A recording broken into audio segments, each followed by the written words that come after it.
네, 안녕하세요, 여러분. 지프 2025의 16번째 Featured and Scientific 세션에 오신 것을 환영합니다. 저는 오늘 세션 진행을 맡은 연세대학교 글로벌 사회공헌원 개건 교수 리은경이라고 합니다. 반갑습니다. 네, 이번 세션은 특별히 연세대학교 고등교육혁신원과 함께 준비를 했습니다. 연세대학교 고등교육혁신원은 학생들이 주도적으로 사회 문제를 해결하는 프로젝트를 장려하고 미래의 변화를 이끌어갈 인재를 양성하고 있습니다. 오늘 세션에서는 이런 학생 주도 프로젝트를 통해 SDG 3번과 연관되어 있는 건강과 SDG 4번과 연관되어 있는 교육의 격차를 해소하는 실질적인 해결책을 모색해 보려고 합니다.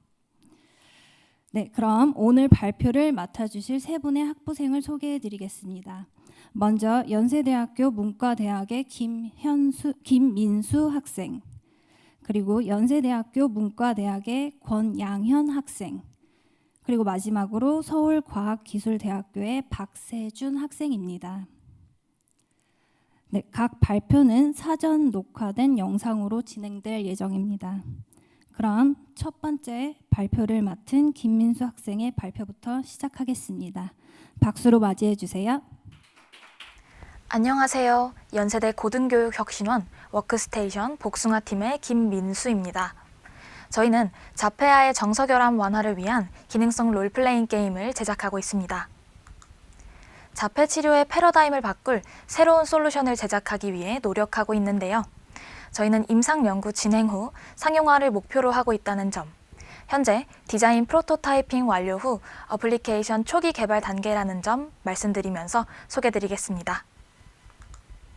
먼저 저희가 프로젝트를 시작하게 된 배경입니다. 여러분은 자폐 스펙트럼 장애에 대해 잘 알고 계신가요? 흔히들 이상한 변호사 우영우 드라마에 나오는 우영우를 많이 떠올리실 것 같습니다. 그러나 현실 속 우영우는 찾아보기 힘듭니다. 자폐 스펙트럼 장애는 신경 발달 장애의 하나이며 주로 사회적 의사소통의 어려움, 제한적이고 반복적인 행동, 관심, 활동 패턴을 보입니다. 또한 그 심각도가 경증부터 중증까지 다양하기에 스펙트럼 장애로 불립니다. 자폐 아동에 우리가 집중해야 하는 이유는 국내 환자 수가 10년 새에 70%나 상승했으며 자폐 치료는 무엇보다 아동기 조기 개입이 중요하기 때문입니다. 팀 복숭아는 올해 상반기까지 자폐인의 웹 접근성 향상을 위한 크롬 확장 프로그램 피치를 개발 후 특허 출원을 완료했습니다. 이 과정에서 자폐센터와 아동들에게 직접 피드백을 받으며 자폐인의 니즈에 대한 이해를 높였습니다. 이후 학계가 아직 주목하고 있지 않은 정서 결함에 대해서 집중하게 되었고 현재의 페인 포인트를 파악했습니다. 자폐 아동을 둔 가정이 겪는 문제는 크게 세 가지입니다. 먼저 금전적 부담과 낮은 접근성입니다. 아이를 돌보기 위해 부모 중 한 명이 직장을 그만두며 가정의 경제적 상황이 어려워지는 경우가 많습니다. 그러나 자폐 증상 개선을 위한 치료비는 매우 높아서 이를 감당하기가 매우 어렵습니다. 또한 선행 연구를 통해 질적 면담을 분석하고 직접 저희가 자폐 정보 공유 커뮤니티에서 활동하며 파악한 결과 자폐 스펙트럼적 특성으로 인해서 부모는 아이의 다양한 행동에 어떻게 대처할지 습득하는 데에 어려움을 겪습니다. 뿐만 아니라 아이가 사회에서 받을 편견 어린 시선과 부정적인 반응에 대한 걱정이 큽니다. 실제로 자폐는 대개 3세에 발견되어 4세에서 5세에 진단받고 7세에 장애로 등록되는데요. 자폐인의 최종 학력은 고등학교, 초등학교, 중학교 순으로 높았고 약 30%는 누군가의 도움 없이 일상생활이 불가능하다고 합니다. 그리고 27.5%는 거의 의사소통이 어렵습니다. 이러한 현실로 인해 부모는 불안감을 갖게 됩니다. 이러한 문제점을 해소하기 위해 저희는 금전적 부담과 접근성을 해소할 수 있는 디지털 솔루션으로 접근하였고 자폐 아동의 훈련에서 부모의 역할이 매우 중요하다는 점으로 말미암아 앱 내에서 부모 교육을 제공하며 아동이 흥미를 가질 수 있도록 게임 형태로 훈련을 개발하게 되었습니다. 화면에 보이는 표는 기존 치료 및 연구와 저희 연구의 차별점인데요. 기존의 치료와 연구들은 주로 사회적 의사소통과 감정 인식에 초점을 맞추고 있습니다. 하지만 이러한 연구들은 특정 한 가지 기술에 집중하는 경향이 있으며 종종 정적인 종이 기반의 활동이나 단순한 디지털 도구를 활용하는 경우가 많습니다. 또한 주관적인 설문조사나 관찰을 통한 데이터 수집에 의존하여 객관적이고 정량적인 데이터 확보가 어려운 점이 있었습니다. 이러한 방식은 아동의 관심을 지속적으로 유지하기 어렵고 개별 아동의 특성과 학습 속도를 충분히 반영하지 못한다라는 한계가 있었습니다. 저희 연구는 이러한 기존 방법들의 한계를 극복하고 보다 효과적이고 몰입감 있는 훈련 환경을 제공하는 것을 목표로 합니다. 첫째, 저희는 여러 가지의 기술을 통합하여 전반적인 발달을 목표로 합니다. 사회적 의사소통뿐만이 아니라 학계가 아직 주목하고 있지 않은 정서 결함에 집중하여 감정 인식과 감정 표현을 함께 훈련할 수 있도록 구성되어 있습니다. 둘째, 실시간 피드백과 시나리오 기반의 시뮬레이션을 도입하여 아동이 더욱 적극적으로 참여할 수 있도록 유도합니다. 단순한 정적 활동이 아닌 게임화 요소가 포함된 상호작용적인 환경을 제공함으로써 아동의 관심을 지속적으로 유지할 수 있습니다. 셋째, 저희 연구는 객관적이고 정량적인 데이터 수집을 중요하게 생각합니다. 단순한 설문조사와 관찰을 넘어서 게임 로그 분석, 과제 수행률, 반응 시간 등 다양한 데이터를 총체적으로 확인하여 보다 신뢰도 높은 결과를 도출해내고자 합니다. 넷째, 효과 측면에서는 아동 개인의 발달뿐만 아니라 사회적, 가족적 맥락에서도 긍정적인 영향을 미칠 것입니다. 특히 부모와 자녀 간의 상호작용을 강화하여 더 나은 관계를 형성할 수 있도록 돕습니다. 마지막으로 개인 맞춤형 개입을 통해 아동의 학습 속도에 맞춰 훈련 내용을 조절하며 자폐 스펙트럼의 다양한 특성을 반영할 수 있도록 설계하고 있습니다. 이를 통해 획일적인 솔루션이 아닌 아동 개개인에게 최적화된 훈련을 제공할 수 있습니다. 저희는 이 프로젝트를 통해 에이모 어플리케이션이 자폐 스펙트럼 장애를 가진 아동의 정서 인식, 그리고 표현 능력, 사회적 상호작용 기술에 미치는 효과를 실증적으로 평가하고자 합니다. 이를 위해 두 가지의 구체적인 목표를 설정했습니다. 먼저 정서 인식 및 표현 능력 향상입니다. 에이모를 통해 아동이 다양한 감정을 더 잘 이해하고 자신의 감정을 표현하는 능력이 향상되는지를 확인하고자 합니다. 두 번째로 사회적 상호작용 기술 개선입니다. 게임 내의 역할 수행과 상호작용 시뮬레이션을 통해 아동의 타인과의 상호작용 능력을 증진할 수 있는지를 검증할 예정입니다. 이를 통해 에이모가 자폐 스펙트럼 장애 아동들의 정서적, 사회적 발달에 긍정적인 영향을 미칠 수 있는지 확인하고 나아가 게임 기반 심리 케어 솔루션의 가능성과 실용성을 입증하고자 합니다. 대화형 어플리케이션을 통해 안전한 환경에서 상호작용 능력을 키우는 것이 정신적, 정서적 건강 증진으로 이어질 가능성이 높다는 점, 기술을 통해 더 많은 아이들이 개인화된 치료와 학습에 접근하도록 하여 정신건강 서비스가 부족한 지역에서도 장애 아동들에게 더 나은 돌봄을 제공하는 효과가 있다는 점에서 SDG 3, 건강과 웰빙을 달성할 수 있으리라 생각합니다.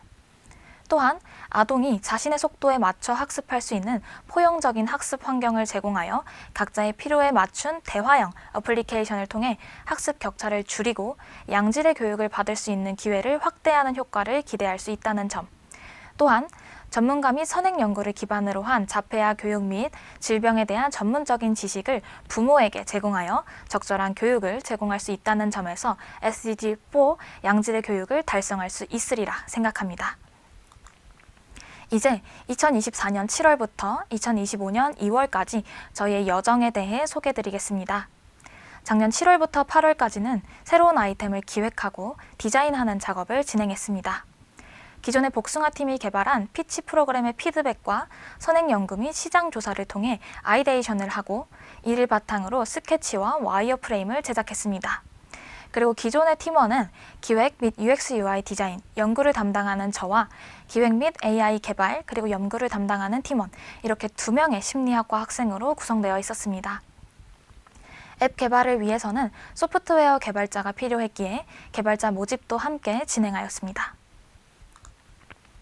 저의 고등학교 동창인 개발자 팀원이 합류하게 되어 3명이서 매주 회의를 통해 아이디어를 구체화시켰고, 그 결과 아이는 훈련 탭에서 정서 표현 및 이해를 위한 게임을 즐기고, 부모는 아이의 행동을 기록하고 정보를 습득할 수 있도록 에이모 앱의 기능을 구성했습니다.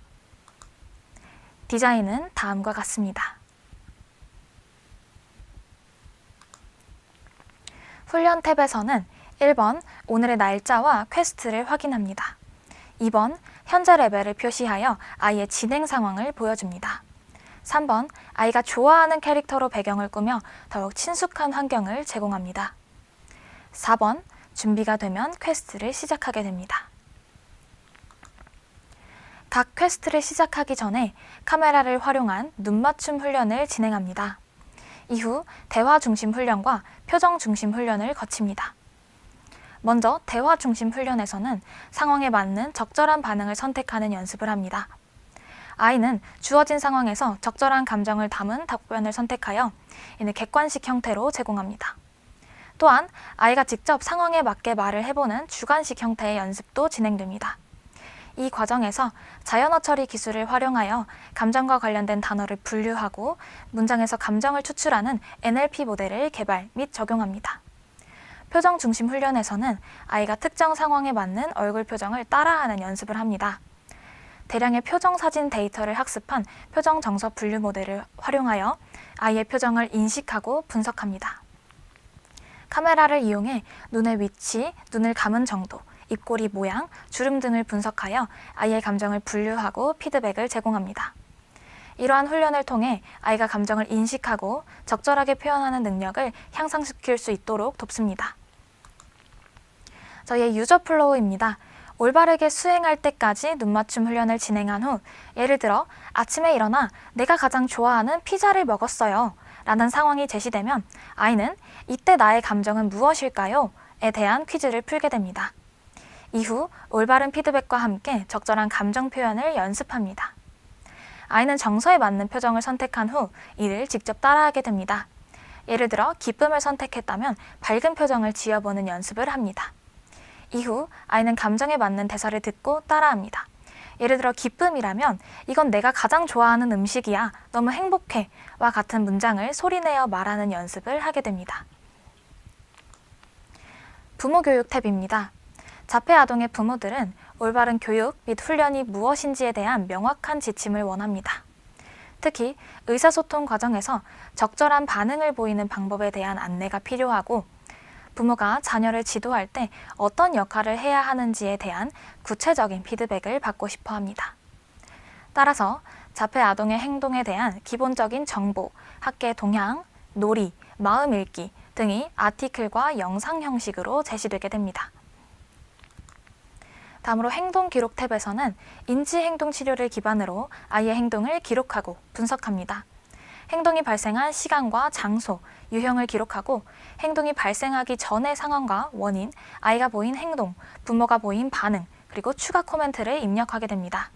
이 과정을 통해 아이의 행동 패턴을 보다 체계적으로 파악하고 적절한 개입 방법을 모색할 수 있도록 돕습니다. 그리고 홈과 통계 탭에서는 아이의 게임 진행률과 부모 교육 이행 통계를 확인할 수 있습니다. 해당 기획안과 디자인으로 9월 달에 저희의 지도교수이신 심리학과 정경미 교수님과의 미팅을 진행했고, 크게 3가지의 보완점을 생각해 볼 수 있었습니다. 재미, 난이도, 편리성, 이렇게 3가지 측면인데요. 더욱 재미있는 게임을 만들기 위해 캐릭터와 아이템의 종류를 늘려 아이들이 몰입할 수 있도록 하고, 아이들이 보다 쉽게 이해할 수 있도록 대사를 간소화하며 이미지로만 봐도 의미를 전달할 수 있도록 설계할 필요성을 느꼈습니다. 또한 부모와 아이가 각자의 역할에 맞게 활용할 수 있도록 아이용 앱과 부모용 앱을 분리하여 구성하기로 결정하였습니다. 수정된 아동용 앱의 훈련 종류입니다. 아이들은 나의 정서 표현, 갈등 상황 대처, 타인 정서 이해 훈련을 진행합니다. 그리고 다양한 AI 모델을 기반으로 구축된 얼굴 인식 모델을 통해 아이들이 특히 어려워하는 눈맞춤 훈련을 진행하게 됩니다. 훈련의 지속성과 흥미를 더하기 위해 메인 캐릭터, 맵, 아이템을 다양화하기로 결정했습니다. 또한 임상군을 대상으로 진행하는 연구이기에 어플리케이션 기획 단계에서 전문성을 확보하는 것이 필수적이었습니다. 이를 위해 관련 척도 및 시나리오북을 참고하여 게임 시나리오를 제작하였고 매월 지도 교수님과의 미팅을 통해 기획과 연구 계획을 보완하였습니다. 그리고 창업 중점 교수님과의 소셜 벤처 자문 미팅을 진행하고 임상 연구를 위한 연구 계획서를 작성하여 현재 IRB 제출을 앞두고 있습니다. 또한 어플리케이션 상용화라는 목적 달성을 위해 시장성을 검증하고자 창업경진대회에 참여하여 수상했고 다양한 커뮤니티와 센터를 통해 인터뷰를 모집했으며 저희 팀에 관심을 불어일으키고자 홍보 영상을 촬영하였습니다. 현재 연세대학교 공식 인스타그램 계정에서 저희의 영상을 확인하실 수 있습니다.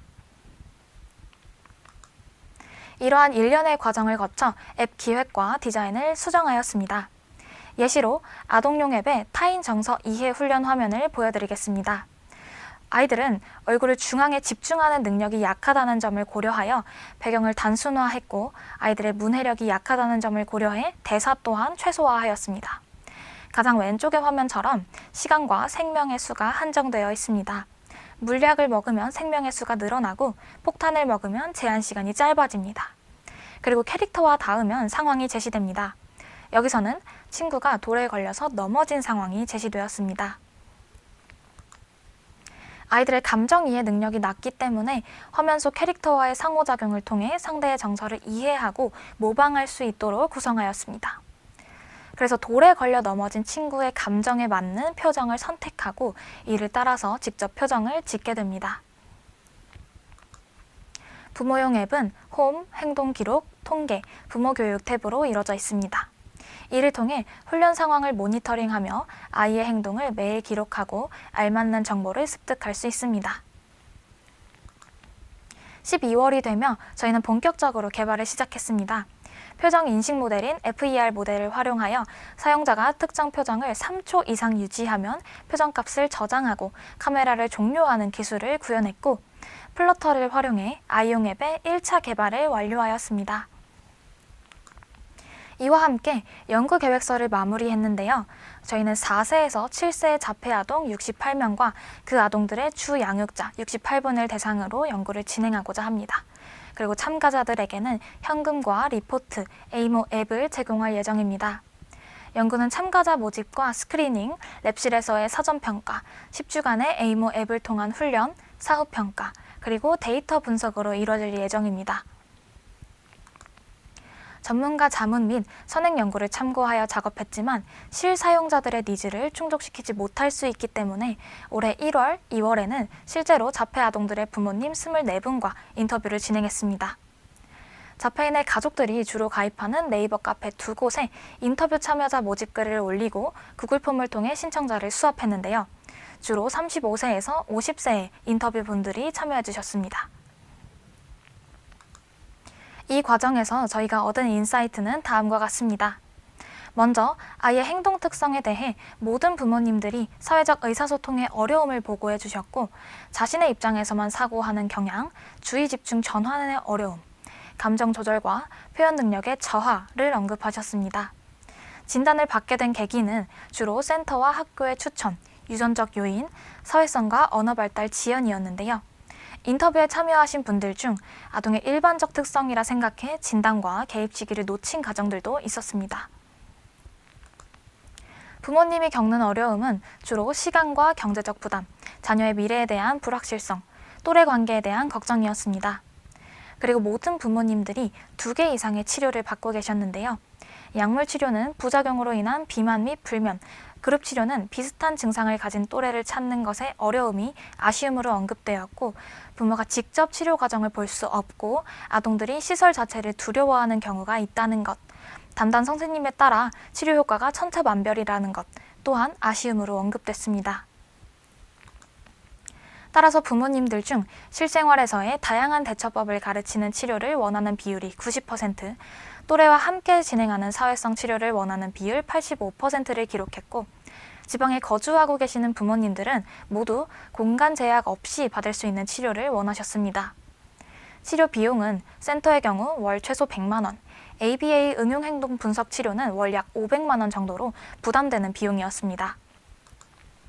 이러한 페인 포인트를 해소하고자 저희 어플리케이션을 보여드리고 설명드린 결과 87.5%의 부모님이 실제 임상 연구에도 참여하겠다라는 의사와 함께 에이모에 대한 기대감, 상용화되었으면 좋겠다는 간절함을 보여주셨습니다. 이에 저희도 더욱 책임감과 사명감을 갖고 현재 프로젝트를 발전시키고 있습니다. 부정적인 의사를 밝혀주신 분은 총 3분인데요. 연령상, 발달 단계상 저희의 타겟과 맞지 않아 아쉬움을 표해주셨으나 저희의 취지에 공감해주시고 실제로 자녀들이 사용했던 공감카드, 어플리케이션 등의 정보를 보내주시기도 했습니다. 부가적으로 약 51%의 비율로 다양한 시나리오에 대한 니즈를 밝혀주셨는데요. 임상 근거 기반의 시나리오북, 그리고 인터뷰를 통해 파악한 아이들의 일상을 토대로 시나리오를 더욱 확장해 나갈 계획입니다. 앞으로 저희는 어플리케이션 개발을 마무리함과 동시에 임상 연구를 위한 IRB 승인을 받은 후 4월에서 5월경에 실제 연구를 진행할 예정입니다. 이후 연구 데이터를 바탕으로 앱을 고도화한 후 논문 발간과 함께 상용화하고자 합니다. 이를 통해 자폐 아동이 일상에서 겪는 어려움을 완화하고 건강과 웰빙 그리고 양질의 교육 목표를 달성하는 데에 기여하고자 합니다. 또한 자폐 아동의 부모님들이 보다 다양하고 정확한 정보를 습득할 수 있도록 지원하며 그들이 겪는 정서적, 경제적 부담을 줄이는 데에 집중할 것입니다. 더 나아가 의료와 치료 인력 부족 문제를 완화하고 사회 전체의 포용성을 증진하여 자폐 아동들이 보다 편안한 환경에서 성장할 수 있도록 돕고자 합니다. 저희 팀은 지도 교수님의 자문을 받고 매주 팀원들끼리 스크럼 미팅을 진행하며 각자의 과업을 충실하게 수행하고 있습니다. 저희는 오늘도 자폐 아동의 감정 표현과 이해 능력 증진을 위해 한 발자국 다가가겠습니다. 지금까지 복숭아였습니다. 감사합니다. 안녕하세요. 연세대학교 고등교육혁신원 워크스테이션 프로그램에 참가하고 있는 클로즈 투미 팀입니다. 저희는 시각장애인 분들이 보행을 포함한 일상에서 자립적인 생활을 가능하게 하도록 지원하는 AR 디바이스를 개발하는 것을 목표로 하고 있습니다. 2023년부터 진행된 저의 여정에 대해 순차적으로 소개해드리면서 저희가 꿈꾸는 최종적인 목표와 프로젝트의 의의에 대해 말씀드리겠습니다. 2023년 상반기부터 저희는 연세대학교 RC교육원에서 진행되는 창의 플랫폼 공모전에 참가하였고 사회적 약자를 대상으로 하여 삶의 질을 향상시킬 수 있는 해결책을 논의하고자 하였습니다. 시각은 인간의 오감 중 가장 핵심적인 역할을 하며 또 대체하는 것이 어려운 감각이기도 합니다. 또한 국제보건기구에 따르면 시각장애는 전 인구의 27%에 해당하는 사람이 겪는 매우 광범위한 문제이기도 합니다. 전맹이거나 낮은 시력을 갖고 있는 경우 일상생활 및 보행을 하는 데 있어 큰 지장을 겪게 됩니다. 저희는 시각장애의 문제가 인류가 겪고 있는 큰 문제 중 하나라고 보았기 때문에 이를 어떻게든 해결하는 방법을 찾고자 여러 가지 방안을 논의하였습니다. 저희가 생각한 솔루션은 단편적인 정보 및 도움만을 제공하는 것이 아닌 구체적이면서도 이 솔루션을 통해 정상적인 시력을 가진 사람이 받아들인 정보들을 직접 제공받을 수 있도록 하는 것이었습니다. 예를 들어 정상적인 시력을 가진 사람들이 길을 걸어가는 상황을 상상해 봅시다. 우선 가는 방향의 길에 대한 인지가 수행되어야 합니다. 특정한 방향이 내가 가는 방향임을 알아야 하고 그곳에 있는 길이 있음을 인지해야 합니다.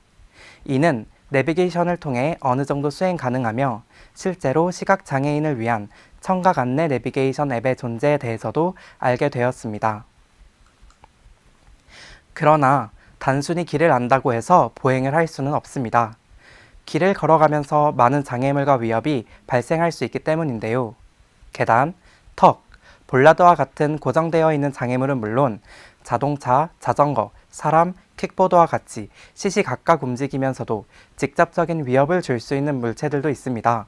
또한 횡단보도와 같이 상황에 따라 건너면 위험이 발생하는 길도 있습니다. 저희의 목표를 위해서는 이런 모든 상황에도 대처할 수 있도록 정보를 제공하는 방식이 필요했습니다. 이를 위해서는 다소 높은 수준의 기술들을 사용하는 것이 불가피하였고 마침 인공지능의 발전과 함께 여러 분야에서 사용되기 시작하고 있던 객체인식 기술을 사용하기로 하였습니다. 객체 인식은 카메라를 통해 촬영한 이미지 정보를 바탕으로 학습된 모델을 통해 어떤 물체들이 있는지를 식별하는 기술을 말합니다. 이 기술을 사용하면 특정 시점에 사용자에게 전방에 어떤 물체가 있는지를 알려줄 수는 있습니다.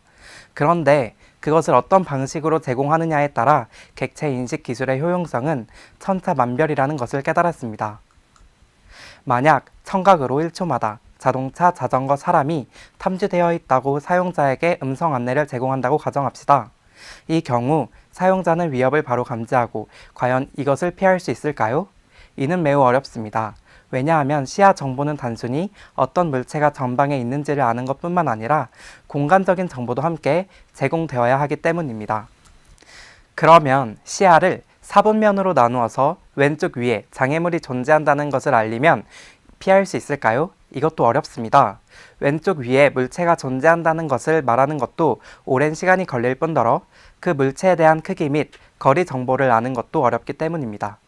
저희는 초기에 프로젝트의 목표를 정하고 구체적인 솔루션을 생각할수록 이것이 해결하기 매우 어려운 문제임을 깨달았습니다. 핵심을 정리하자면 다음과 같습니다. 정상적인 시각 정보는 우리가 보고 있는 방향의 정보를 매우 빠르게 제공합니다.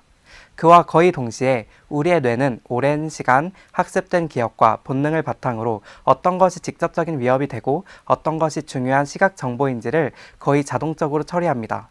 이것이 결합되어 우리는 자연스럽게 보행 및 일상생활을 할 수 있습니다.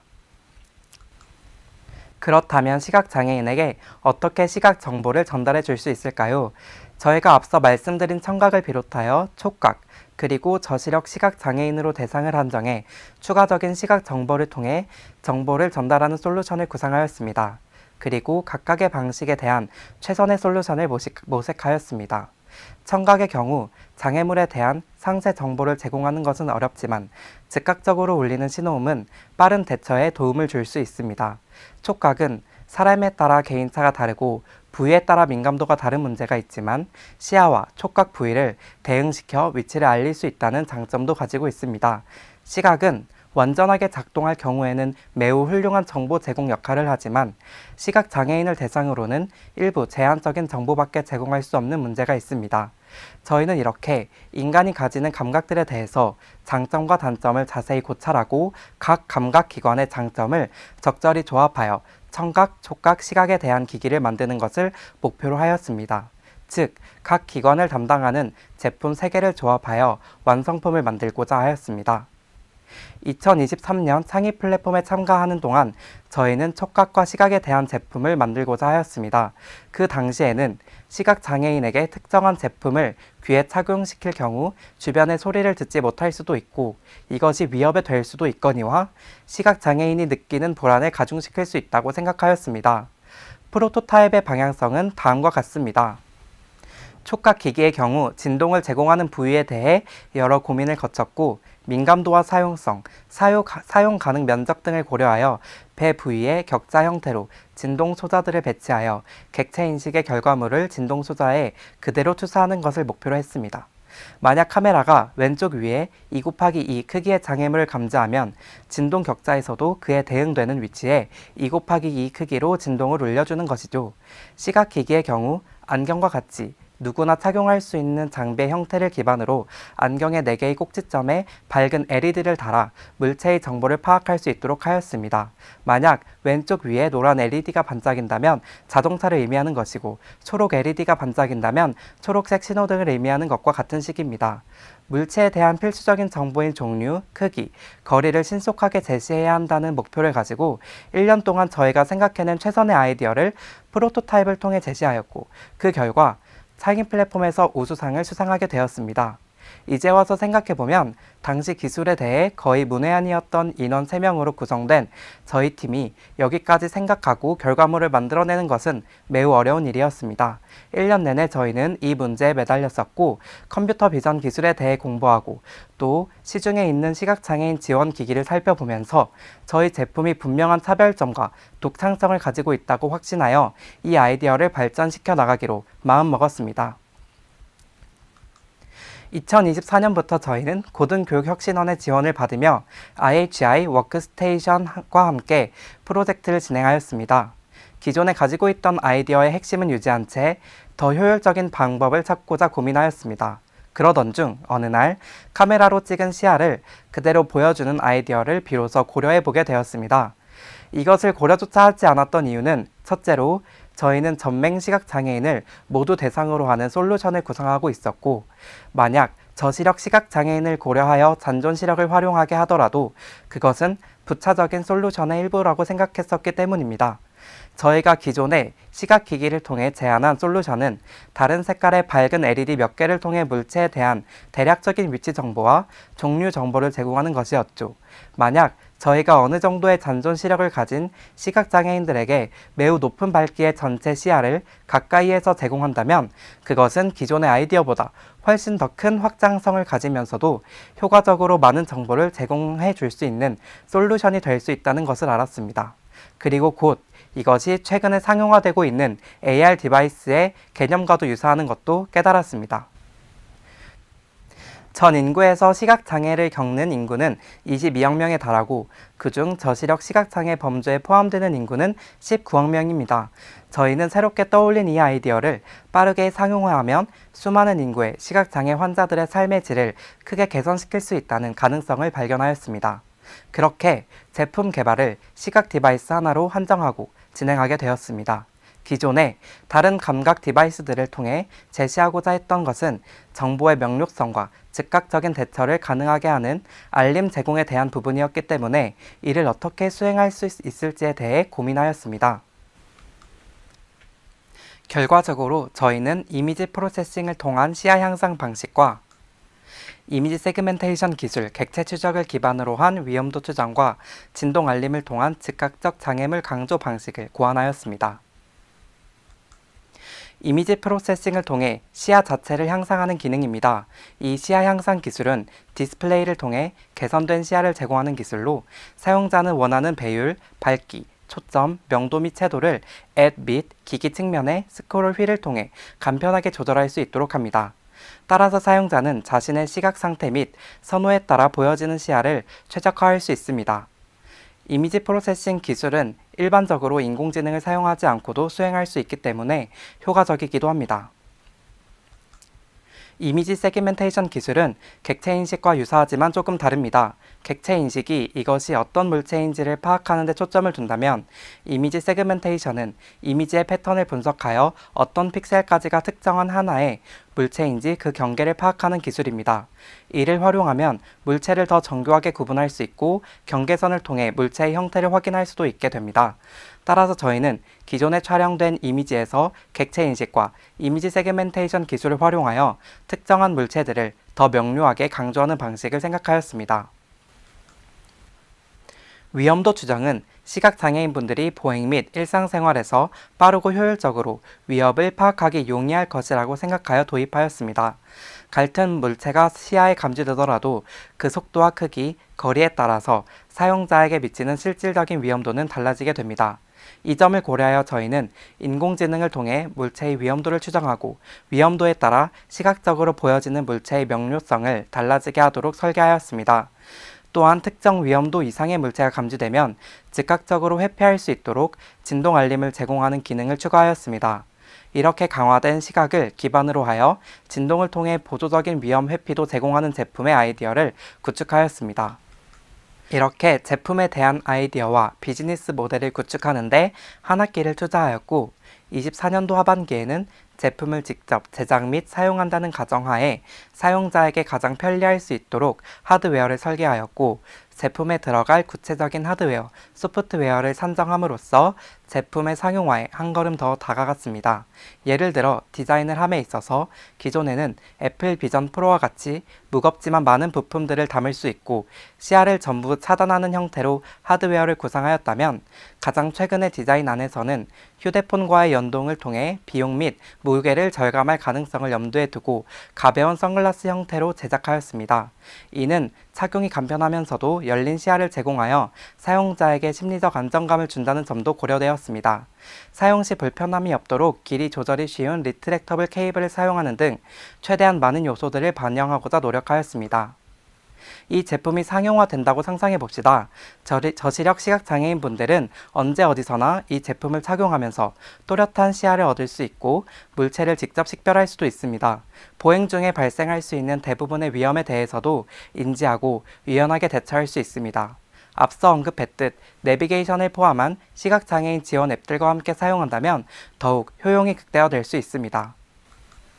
저희는 2년 동안 제품을 구상하고 필요한 컴퓨터 비전 및 인공지능 기술에 대해 공부하면서 이 분야의 성장 및 발전 가능성이 무궁무진하다는 것을 깨달았습니다. 예를 들어 저희가 활용하려는 클라우드 GPU 기술은 실시간 반응성이 가장 중요한 게이밍 분야에서도 상용되고 있을 만큼 높은 발전을 거두고 있습니다.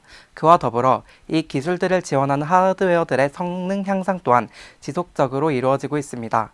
따라서 이 제품의 상용화는 전혀 꿈이 아니고 얼마나 저렴한 비용으로 이 제품을 보급할 수 있는지의 문제가 될 것이라고 느꼈습니다. 저희는 시중의 AR 기기들보다 저렴한 부품들을 이용하여 시각장애인에게 최적의 경험을 제공하면서 낮은 가격에 판매할 수 있는 제품을 개발하고자 노력하고 있습니다. 저희는 상반기 동안 기존에 상용화된 AR, HMD를 이용하여 기술에 대한 사용자 테스트를 최종적으로 거친 후 피드백을 바탕으로 보완하여 2025년 하반기까지 시제품을 제작하는 것을 현재 목표로 삼고 있습니다. 초기에 팀의 목표는 단순히 제품을 개발하는 것이 아니라 조금 더 본질적인 방향을 향해 있었습니다. 그것은 불편을 겪는 사회적 약자의 삶의 질을 향상시키는 것이었습니다. 제품을 개발하고 테스트하고 직접 시각장애인분들과 대면하면서 시각을 온전히 사용하지 못하는 것이 얼마나 큰 불편을 주는지 실감할 수 있었습니다. 시각장애인을 지원하는 여러 복지제도가 있지만 저희는 시각장애인분들이 스스로 주변 환경을 인지하고 행동할 수 있는 자립적인 솔루션을 우선하고 싶었습니다. 그에 대한 모든 고민의 결과로 저희 제품이 탄생하게 되었습니다. 하지만 저희의 목표는 여기서 멈추지 않습니다. 기술은 지속적으로 발전하고 있으며 앞으로 인공지능과 AR 기술이 더욱 정교해질 수 있도록 저희 제품도 발전할 것입니다. 저희는 이 제품이 단순히 보조기기가 아닌 시각장애인분들에게 새로운 눈이 되어줄 수 있는 도구로 자리 잡기를 바랍니다. 저희가 걸어온 지난 2년의 과정은 쉽지 않았습니다. 기술적 한계를 극복하고 현실적인 문제들을 해결하며 직접 시각장애인분들과 소통하는 과정 속에서 저희는 더 큰 책임감을 느끼게 되었습니다. 우리가 만드는 제품이 단순히 기술적인 성과를 보여주는 것이 아니라 한 사람의 삶을 변화시킬 수 있는 의미 있는 도전이라는 것을 깨달았습니다. 마지막으로 저희 팀 클로즈투미 팀은 앞으로도 기술을 통해 더 나은 세상을 만들기 위해 노력할 것입니다.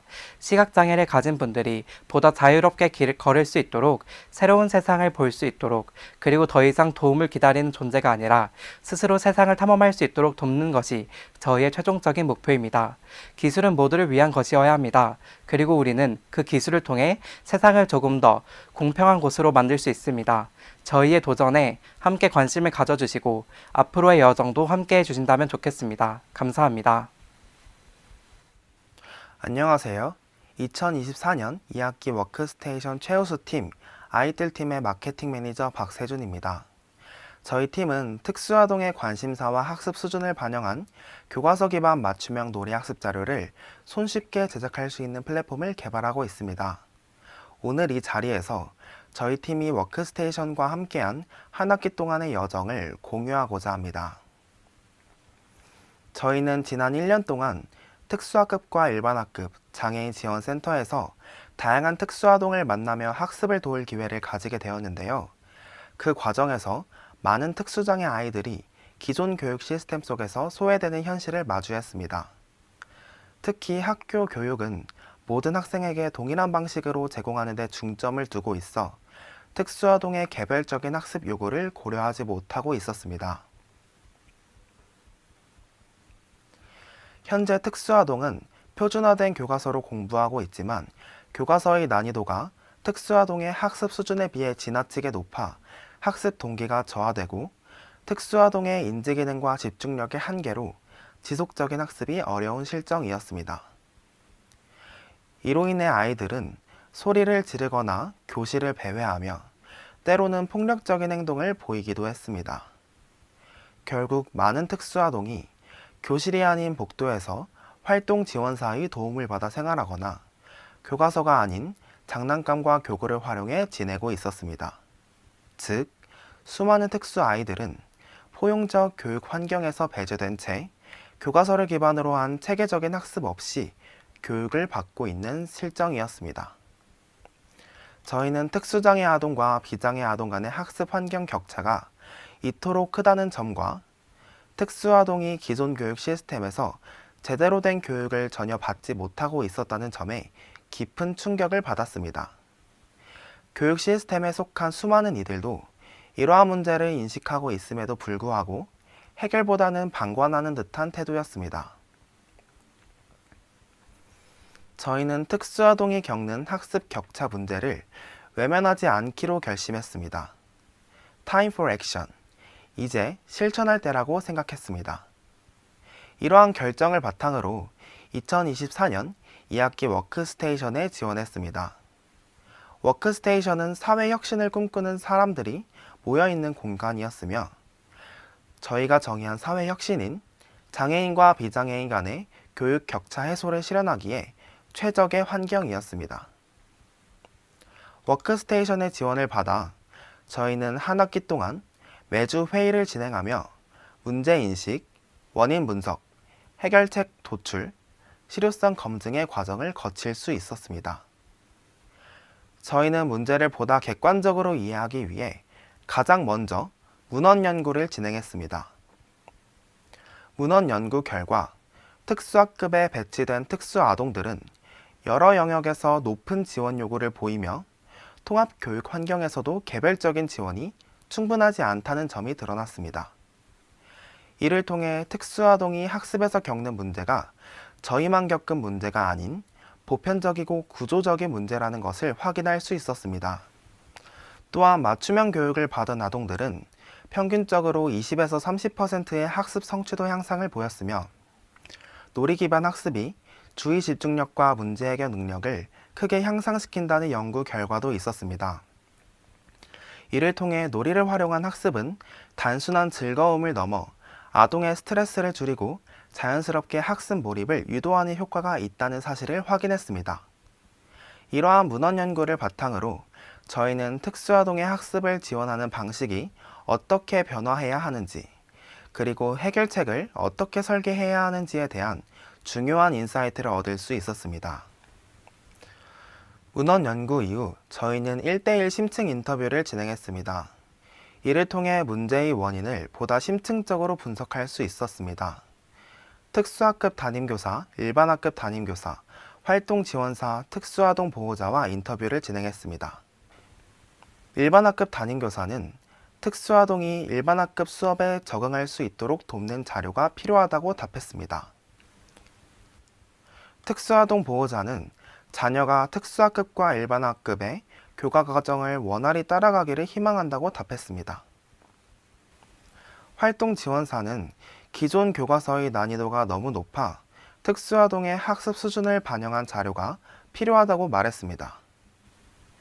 특수학급 담임교사는 과도한 행정 업무와 수업 준비로 인해 학생별 맞춤형 학습 자료를 제작할 시간이 절대적으로 부족하다고 토로했습니다. 실제로 특수교사가 수업 외 업무에 할애할 수 있는 시간은 하루 2시간에 불과했으며 이 짧은 시간 안에 행정 업무와 맞춤형 학습 자료 제작을 동시에 수행하는 것은 사실상 불가능한 상황임을 알 수 있었습니다. 현재 시중에 나와 있는 학습지와 학습 교구는 특수아동의 다양한 학습 속도와 수준을 충분히 반영하지 못하며 개별적인 관심사를 고려하는 데 한계가 있고 교과서 기반 학습을 효과적으로 지원하지 못하는 문제가 있었습니다. 심층 인터뷰를 통해 문제에 대한 2가지 핵심 원인을 도출했습니다. 문제의 핵심은 특수아동의 맞춤형 교육 자료가 부족하다는 점, 그러나 특수교사는 이 맞춤형 자료를 만들 시간이 없다는 점이었습니다. 저희는 어떻게 하면 이러한 2가지 원인을 해결할 수 있을지 계속 고민하였습니다. 그 고민의 결과 저희는 특수아동의 학습 수준과 관심사를 반영한 교과서 기반 맞춤형 놀이 학습 자료 제작 지원 플랫폼을 해결책으로 구상하였으며 현재 개발 중에 있습니다. 이 플랫폼은 간단한 단계를 거치면 누구나 손쉽게 학습 자료를 제작할 수 있도록 설계되었습니다. 이를 통해 특수교육 현장에서 맞춤형 자료 제작에 드는 시간과 노력을 절감하고 아동 개개인의 특성에 최적화된 학습 자료를 제공할 수 있도록 지원합니다. 저희 플랫폼의 사용 과정을 소개해 드리겠습니다. 먼저 사용자는 학생의 학년, 장애 유형과 정도, 학습 수준, 관심사를 입력합니다.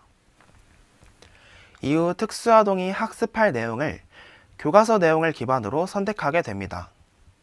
학습 내용은 단어 또는 문장 단위로 선택할 수 있습니다. 단어 단위에서는 교과서 내의 정의와 쓰임, 예시를 기반으로 구성된 학습 내용이 제공됩니다. 문장 단위에서는 AI가 교과서 내용을 분석하며 해당 문장의 내용을 의미를 이해하고 활용할 수 있도록 구성된 학습 내용이 제공됩니다. 다음으로 사용자는 아이에게 적합한 놀이 유형을 선택하게 됩니다. 저희 플랫폼은 200여 가지의 놀이 유형과 그 효과를 사전에 학습한 AI를 활용하여 입력된 학습 내용에 가장 적합한 놀이 방법을 추천합니다. 마지막으로 아이의 관심사까지 반영하면 최적화된 맞춤형 놀이 학습 자료가 완성됩니다. 이렇게 제작된 자료는 사용 설명서와 함께 제공되어 교사와 보호자가 쉽고 간편하게 활용할 수 있도록 설계되었습니다. 이를 통해 특수아동의 학습 경험을 보다 효과적이고 즐겁게 만들 수 있습니다.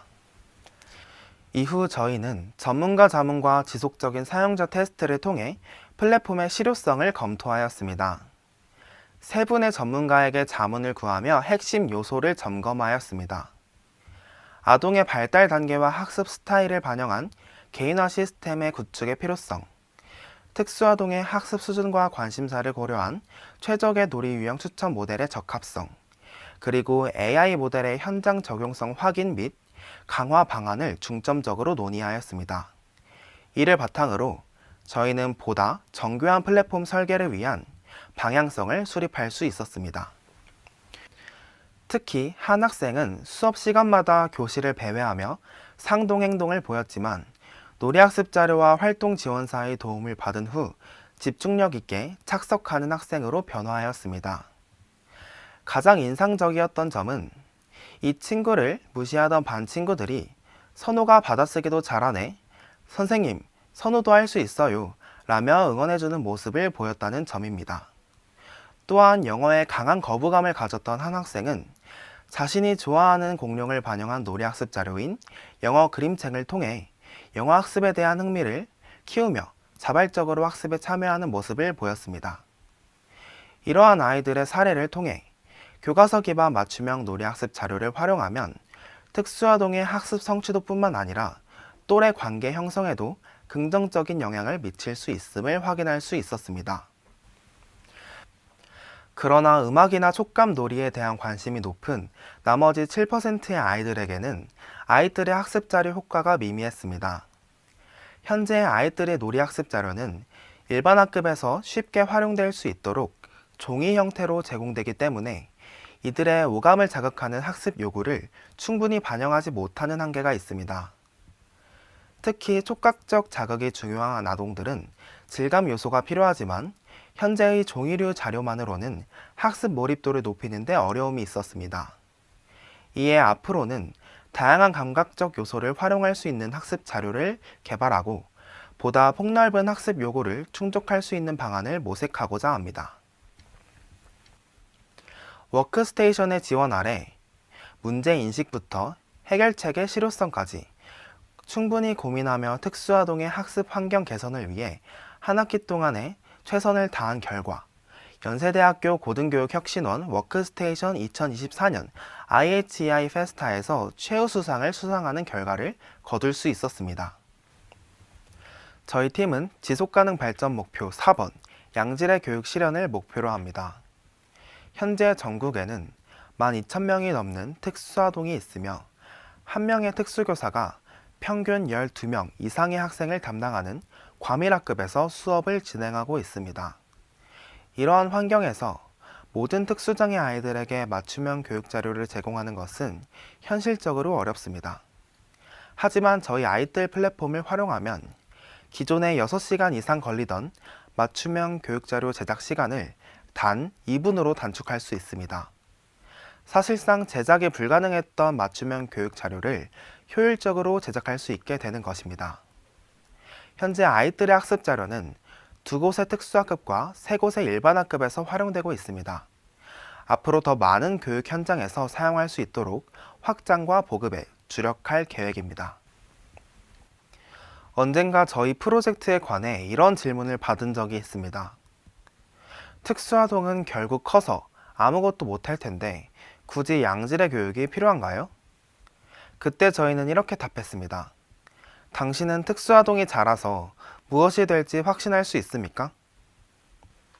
저희는 모든 특수아동의 가능성을 믿습니다. 단지 장애가 있다는 이유로 누군가의 미래가 제한되고 가능성이 함부로 폄하되는 세상을 원하지 않습니다. 저희 아이들이 지향하는 사회는 장애인이 연민의 대상이 아닌 공동체의 일원으로 존중받는 사회입니다. 그 출발점은 누구에게나 동등한 학습 기회를 제공하는 것이라고 믿습니다. 교육의 기회는 곧 가능성의 기회이기 때문입니다. 이제는 장애와 비장애의 격차를 넘어 진정한 포용과 존중이 실현되는 미래를 함께 만들어야 할 때입니다. 얼마 전 인천의 한 특수교사가 과밀학급을 담당하다 안타깝게 세상을 떠나는 일이 있었습니다. 이 사건은 특수교육 현장에서 여전히 해결되지 않은 구조적 한계를 보여주는 사건이었는데요. 이 자리를 빌려 여러분들께 부탁드립니다. 특수아동 또한 자신의 가능성을 마음껏 펼칠 수 있도록 관심을 가져주시기 바랍니다.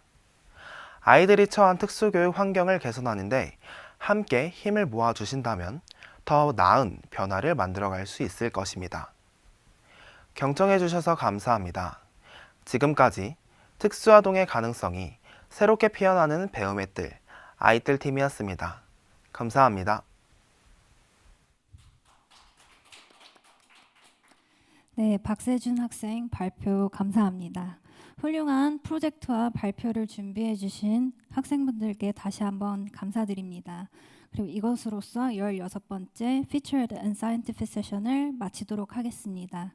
함께해 주신 모든 분들께 감사드립니다. 감사합니다.